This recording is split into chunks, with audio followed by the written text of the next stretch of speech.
네, 여러분 안녕하십니까? 고성준 목사입니다. 혼린복음 세상을 깨우는 말씀을 통해 저와 함께 스가랴서에 나온 우리에게 주신 하나님의 위로의 메시지가 무엇인지 귀 기울이는 시간이 되었으면 좋겠습니다. 자, 오늘도 귀한 세 분께서 함께 자리해 주셨습니다.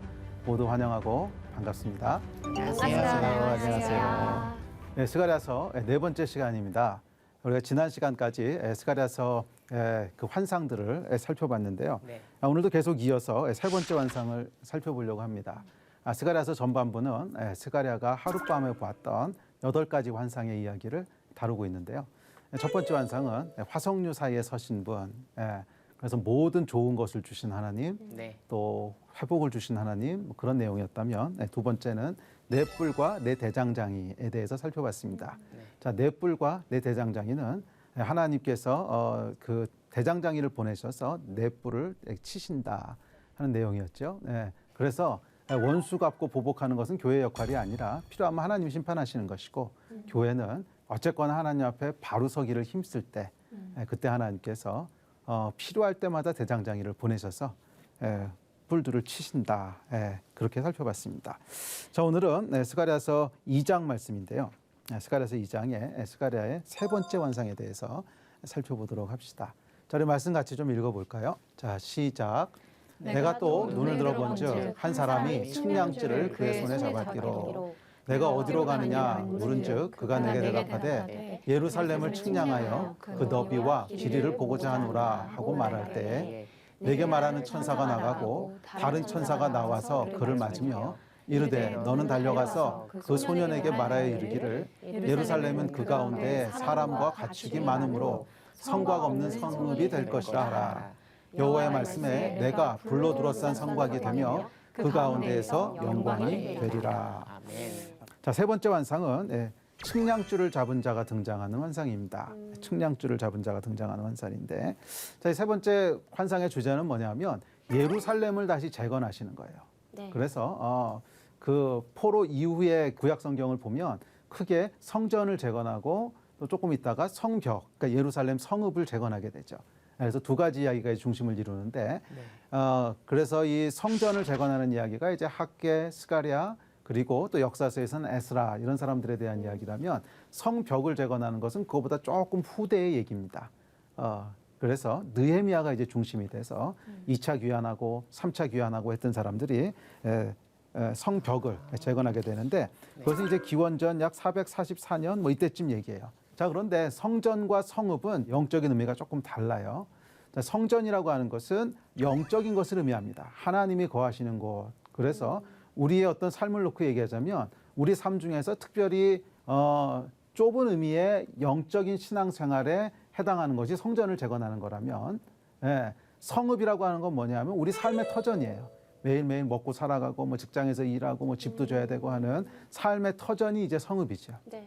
그래서 하나님께서 이 두 가지를 다 같이 다루세요. 그래서 먼저는 우리 삶의 성전이 회복되게 하시고, 그러니까 성전은 뭐냐면 하나님 중심으로 살아가는 우리의 영적인 삶이 먼저 회복되게 하시고, 그리고 두 번째는 우리의 삶의 터전이 되는 성읍도 하나님께서 다시 회복시키신다는 거예요. 그래서 이 두 가지 이야기를 함께 다루고 있습니다. 그래서 물론 여기서 실질적으로 예루살렘 성읍이 이제 회복되는 것은 훨씬 더 뒤에 이야기지만 하나님께서 계시를 주실 때 함께 약속하세요. 성전이 재건되고 나면 예루살렘 성읍도 내가 다시 세울 거다. 그러니까 예루살렘을 다시 짓겠다고 하는 하나님의 어떤 의지가 반영된 거죠. 네. 그래서 성전이 재건되고 나면 성읍도 내가 다시 지을 거야 하는 약속을 주십니다. 자, 그래서 이 성읍이라고 하는 것은 아까 말씀드렸듯이 이 하나님의 백성으로서 구체적인 삶을 살아가는 삶의 터전을 얘기합니다. 삶의 터전을 얘기해요. 그래, 우리가 이 세상에 살아가기 위해서는 삶의 터전들이 필요하죠. 직장도 필요하고 가정도 필요하고 뭐 삶의 터전들이 필요합니다. 의식주도 해결해야 되고 뭐 그러려면 돈도 있어야 되고 또 건강 관리해야 되니까 운동도 해야 되고 자녀도 키워야 되고 또 국가 구성원으로서의 책임도 있고, 그래서 우리가 성전 안에만 들어와서 24시간을 살 수는 없다는 거예요. 그래서 성전이 물론 중심에 있기는 하지만 그 우리의 모든 삶이 물리적으로 성전 안에서 이루어지는 건 아니라는 거죠. 그래서 우리 삶이 이루어지는 삶의 터전을 여기서는 상징적으로 예루살렘 성읍이라고 표현을 한 겁니다. 그래서 하나님의 백성이 실질적으로 삶을 살아가는 장소, 그런 의미에서 예루살렘 성읍이라고 표현이 돼 있고, 예.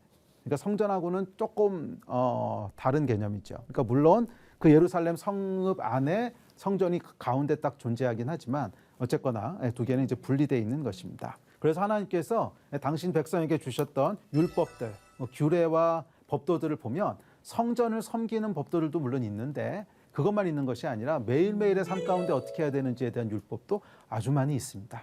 예. 그래서 이웃과의 분쟁이 있었을 때는 어떻게 해결해야 되고 이런 율법들이 다 기록돼 있죠. 그러니까 하나님께서 성전에서 살아가는 삶만 관심이 있으신 것이 아니라 직장에서 일하는 것, 또 가정에서 아내는 남편은 이런 것들을 다 관심 가지고 말씀하고 계세요. 그래서 우리의 삶은 성전 중심으로 살아가지만 그것이 성읍으로 이렇게 확장돼 가야 되는 줄로 믿습니다. 그리고 시갈의 세 번째 완성은 이 성읍을 하나님께서 회복하시겠다라고 하는, 재건하시겠다고 하는 약속입니다. 자, 그래서 특별히 이스라엘 역사를 보면 성읍이 언제 회복되느냐, 세 가지 차원에서 이 약속을 볼 수가 있는데, 첫 번째는 물리적으로는 BC 444년에 느헤미야가 성벽을 재건합니다. 그래서 처음으로 무너졌던 예루살렘 성을 다시 세우게 되는데, 그래서 1차적으로는 성취가 됩니다.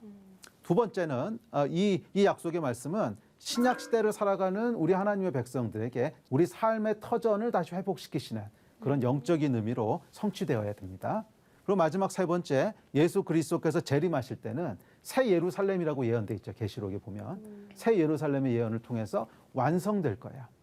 그런데 이 중에서 우리가 주목해야 될 건 두 번째 건 좀 있습니다. 처음 거는 이미 성취됐고요. 예. 그리고 마지막 예언은 마지막 때 될 것이니까 아직 기다려야 되는 것이고, 오늘 우리에게 적용될 수 있는 건 아마 두 번째일 거예요. 그래서 우리의 영적인 삶들을 어떻게 우리 삶의 터전에서 회복해 갈 것인가 하는 것이 주제가 되겠습니다. 삶의 터전을 회복하시는데, 자, 첫째, 성읍이 없으면 성전도 없다. 자, 무슨 얘기냐면 성전은 어디 세워지냐 하면 예루살렘 성 안에 세워집니다. 그 얘기는 예루살렘 성이 없으면 성전을 세울 곳도 없다는 거죠. 우리 삶에 있어서도 비슷한 것 같아요. 삶의 터전이 무너져 버리면 성전 중심으로 살아간다고 하는 영적인 삶도 함께 무너지는 거예요. 그렇죠. 예, 결국 우리가 성전이 세워지는 것은 예루살렘 성 안에 세워지는 거거든요. 그래서 우리 삶의 터전들이 하나님의 말씀 안에서 건강하게 세워져야 그 안에 건강한 성전도 세워지더라고요.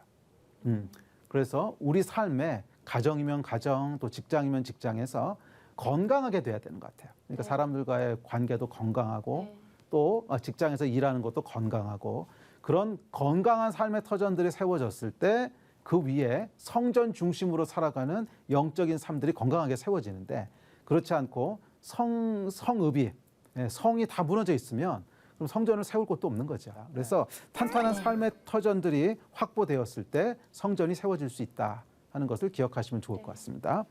자, 이제 두 번째, 최소한의 터전을 주신다. 이건 뭐냐면 하나님께서 그래서 우리에게 삶의 터전들을 주세요. 사실 우리가 뭐 성실히 일하기도 하지만 동시에 이거 하나님이 주시지 않으시면 안 되는 거거든요. 근데 하나님께서 삶의 터전들을 주실 때 보면 처음부터 이렇게 완성된 폼으로 주시는 것이 아니라 최소한의 터전을 주시는 것 같아요. 맞는 것 같아요. 그렇죠. 네. 관리 능력을 보시는 거죠. 그렇죠, 그렇죠. 그걸 보시는 거예요. 하나님께서 처음부터 이렇게 다 이게 너한테 주려고 하는 이 전체적인 나의 계획이야. 그러면서 이 규모를 다 주시는 것이 아니라 이렇게 조그만 최소한의 터전을 주시는 것 같아요. 최소한의 터전이라고 하는 것은 뭐냐면 하여간 살아갈 수 있는, 죽지 않고 살아갈 수 있는 정상적인 삶을 유지할 수 있는 그런 최소한의 터전을 주시는 것 같아요. 그런데 이 터전을 주시는 이유는 방금 우리 형제님 말씀하셨듯이 이거 관리할 수 있는지 보시는 거예요. 그런데 단순한 관리의 차원을 넘어서 영적으로 준비가 되어 있는지를 보시는 것 같아요. 그래서 이 터전을 허락하면 과연 내가 이 터전에서 무엇을 하는가를 보기 원하시는 거예요. 이걸 주고 나면 이 자녀들이 과연 자기 삶의 터전들을 계속 업그레이드하는 데 관심을 가지는가, 아니면 하나님의 집을 먼저 세우는 데 관심을 가지는가. 이게 하나님이 보시는 포인트인 것 같아요. 그래서 학개서에 보면 내 집, 너희 집이라는 표현이 나오거든요. 내 집은 황폐한데 너희 집만 계속 세워가는 것이 옳으냐? 이러고 하나님 물어보시거든요. 그리고 하나님이 보시는 포인트가 정확히 이 포인트인 것 같아요. 예. 내가 너희에게 미니멈한 최소한의 터전을 줬을 때 내가 우선순위를 가지고 있는 것이 무엇인지를 보는 거예요. 그것이 하나님 중심으로 살아가느냐 아니면 나 중심으로 살아가느냐 하는 마음의 중심을 보시는 거죠. 그래서 하나님 중심으로 살아간다고 하는 것은 하나님 먼저의 원칙을 가지고 살아가는 겁니다. 나에게 비록 필요들이 있고 나에게도 해야 될 일들이 있지만 이것보다 나는 하나님의 일을 먼저 생각합니다 하는 것이 하나님 중심이에요. 그래서 처음부터 다 주시는 것이 아니라 그냥 살아갈 만큼 이렇게 허락하세요. 살아갈 만큼 허락하시면 그 다음에 뭘 하나 하나님이 보시는데 그것은 무엇을 하나 보는 것이 아니라 우리 마음의 중심을 보시는 거죠. 얘네들의 마음의 중심이 어디 있는가. 그래서 하나님 중심으로 살아가는 걸 선택했을 때 하나님이 원래 주시고자 하는 그 풍성하고 충만한 규모의 그 성읍들을 만들어 주시는 거예요. 그래서 최소한의 터전을 주시고 예루살렘 성읍을 완성하시고. 근데 그래도 안 주시는 경우도 있죠. 그래도 안 주시는 하나님 중심으로 내가 먼저 하나님을 위해서 살았지만 경우는 그래도 안 주시는 경우도 있지 않나요? 저는 안 주시는 경우는 없다고 믿어요. 네. 저도요. 주실 거는 같은데 주시는데 좀 늦게? 그게 어떤 모양인지는 사람마다 다른 거예요. 어떤 모양인지는. 어떤 네네네. 모양인지는. 그래서 각 사람을 향한 계획이 있으신데 하나님의 네. 그 계획을 충만하게 주시는 것은 항상 그렇게 주시는데 그 계획이 어떤 계획인지는 사람마다 다르죠. 근데 정말로 그렇게 하나님 중심으로 살아간 사람은 사람들 보기에는 규모가 다를 수도 있어요. 그렇지만 그 안에 충분한 만족함이 있을 거예요. 충분한 이게 하나님이 나에게 주신 충분한 계획이구나 하는 만족함은 분명히 있을 거예요. 예. 그래서 이 부요함에도 보면 모든 하나님의 사람들은 가난하게 사는 것이 아니라 부요하게 살길 원한다고 믿습니다. 예, 왜냐하면 우리 하나님이 부자시거든요. 예. 네. 그래서 모든 하나님의 사람들은 부요하게 살기를 원하시는데 가난하게 살기를 원하시는 것이 아닌데 가난 중에 어떤 가난이냐면 청빈이라고 하는 게 있어요. 청빈. 네. 그건 뭐냐면 내가 부자로 살 수 없어서 못 누리는 것이 아니라 하나님의 나라를 위해서 안 누리는 거예요. 네, 그러니까 바울 같은 경우가 그런 경우죠. 바울 같은 경우에는 뭐 세상적으로 학벌도 좋았고 신분도 좋았고 다 좋아서 누리려면 다 누릴 수 있었는데 하나님 나라를 위해서 누리는 걸 포기하죠. 그렇게 할 수는 있어요. 그것은 내가 하나님 나라를 위해서 스스로 포기한 것이지 네네네. 못 누린 게 아니죠. 안 누린 거지. 네. 그렇게 되는 경우는 있어요. 네, 저는 그런 경우는 많이 봤어요. 그러니까 예를 들면 선교사님들 같은 경우에도 분명히 하나님을 향한 중심이 있고 누리려면 다 누릴 수 있는 게 있지만 나는 주의 나라를 세우는 일을 더 우선으로 합니다. 해서 안 누리는 경우는 있어요. 근데 못 누리는 경우는 없어요.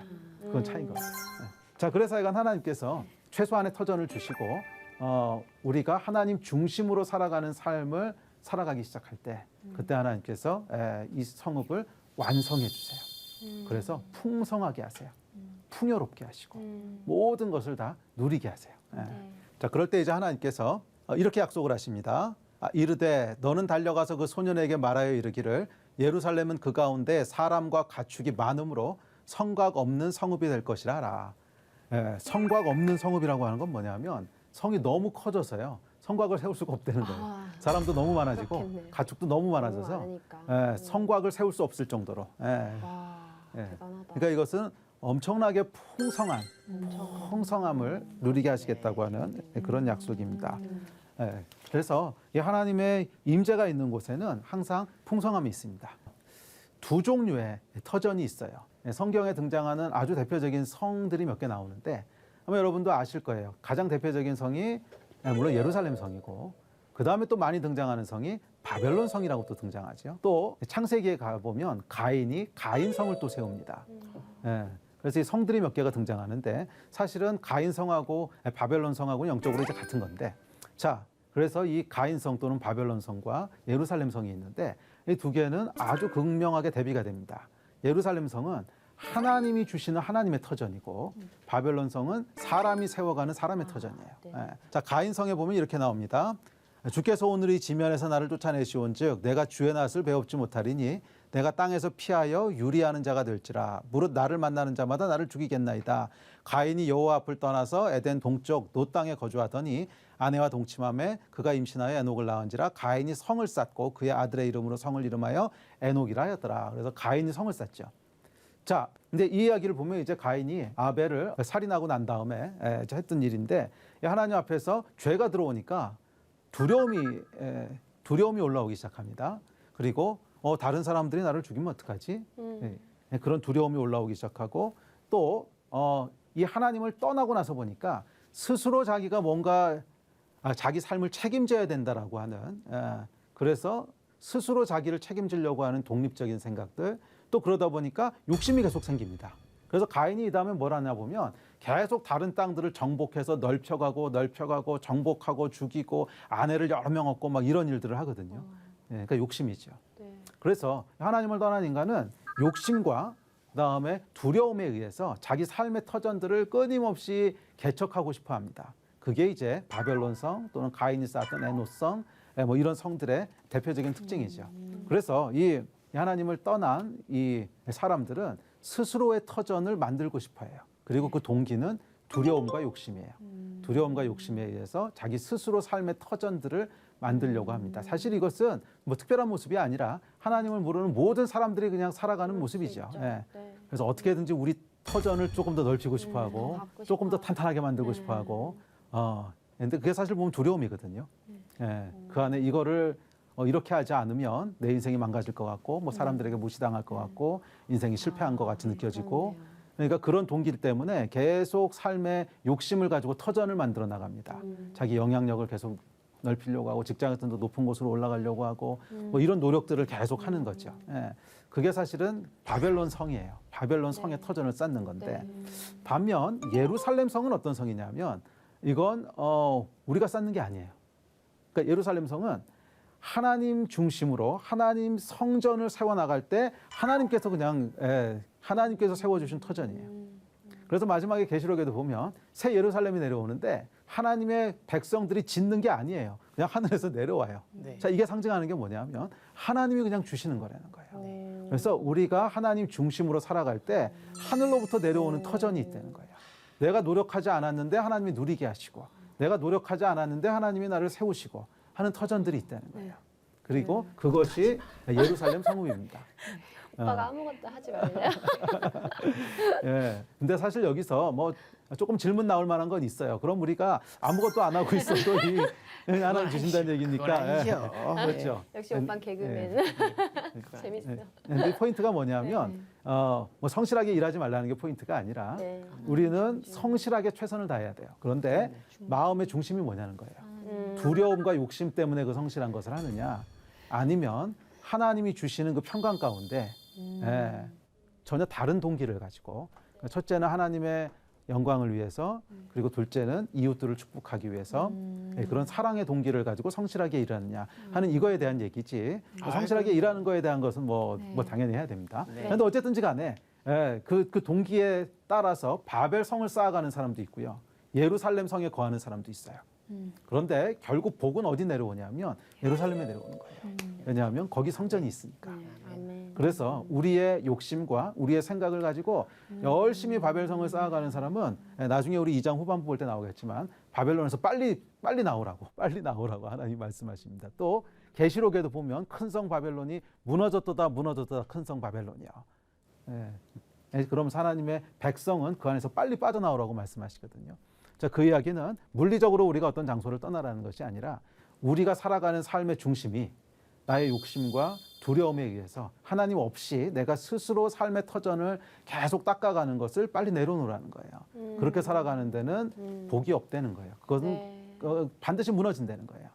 그리고 복은 어디 임하냐 하면 성전이 있는 곳, 하나님이 임하시는 것. 그래서 하나님이 주시는 터전에 거하는 것. 그 사람에게는 하나님의 복이 있다는 거예요.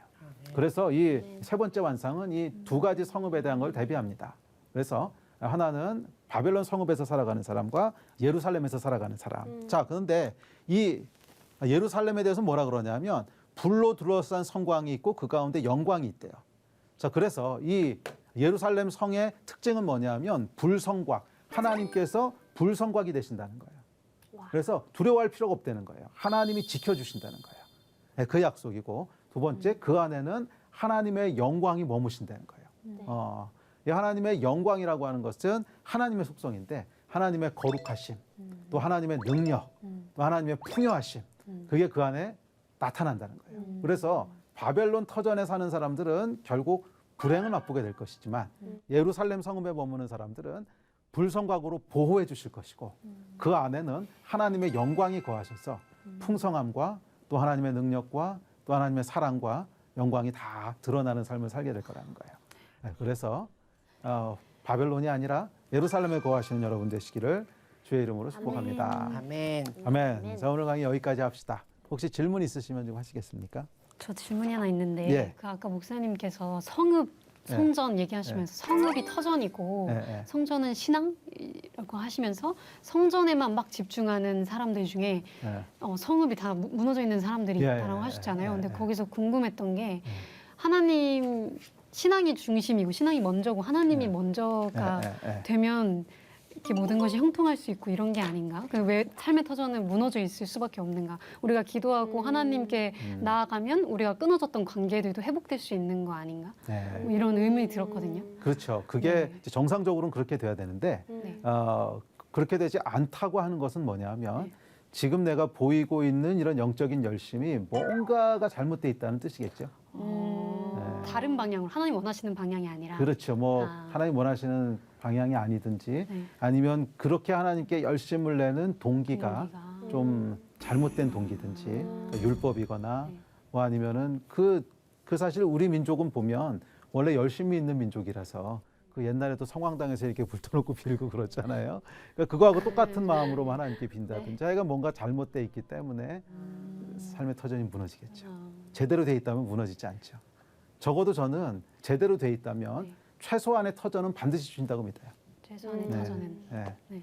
그래서 뭐라 그러셨냐면 먼저 그의 나라와 그 일을 구하라. 네. 그러면 이 모든 것을 너에게 더하시리. 정확히 오늘 이 말씀이거든요. 맞네요. 먼저 그 나라에서 먼저 성전을 세워라. 그러면 성읍은 내가 주리라. 이 말씀이거든요. 근데 그 더하신다는 내용에 보면 무엇을 마실까, 무엇을 먹을까, 무엇을 입을까. 그러니까 사실은 그냥 최소한의 터전을 주신다는 거지 네. 부자가 되게 하신다는 건 네. 아니었어요. 예. 그래서 정상적인 삶을 살 수 있도록 하신다는 거죠. 네. 정말 어떤 일을 하든지 하나님 아버지께 기쁨을 드릴 수 있는 일인지 이런 걸 좀 잘 점검을 하고 그렇죠. 시작을 해야겠네요. 그렇죠. 그죠? 예. 저는 개인적으로 이 시간이 뭐 늘 은혜로운 시간입니다만 더욱더 큰 은혜가 되었습니다. 그런 말 있잖아요. 아는 만큼 보인다.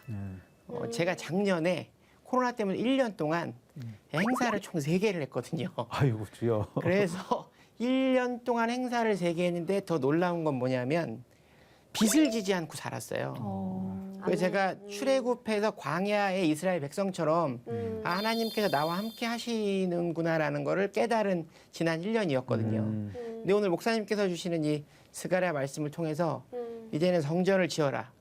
그러면 성전을 중심으로 너의 주변의 성읍까지 회복시켜 주실 것이다. 아멘. 라는 말씀을 들으면서 전 여기까지 제 생각이 갔어요. 그러니까 성읍 안에 성전이 있으므로 내 삶이 예배가 되어야 한다. 그 단계까지 저는 오늘 말씀을 통해 들었거든요. 그래서 아멘. 광야를 헤매던 제가 이제는 오늘 주신 말씀으로 성전을 짓고 그 성전을 열심히 지음으로 성읍까지 회복해 주신다는 아멘. 그 은혜의 말씀이 너무나 마음속에 와닿았습니다. 감사합니다, 목사님. 네, 너무 중요한 말씀을 해주셔서 감사합니다.